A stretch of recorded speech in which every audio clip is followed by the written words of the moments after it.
কেউ ছালটা ছাড়িয়ে নিয়ে সিদ্ধ করছে, পাতাগুলো ছিঁড়ে শিলে পেষছে কেউ, কেউ বা ভাজছে গরম তেলে খোসদা ধাজা চুলকানিতে লাগাবে। চর্মরোগের অব্যর্থ মহা ঔষধ।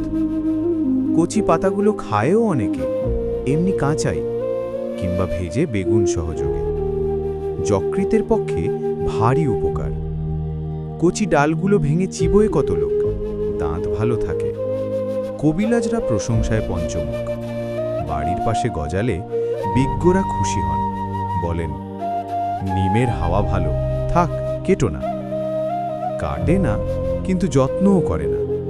আবর্জনা জমে এসে চারিদিকে শান দিয়ে বাঁধিয়েও দেয় কেউ, সে আর এরেক আবর্জনা।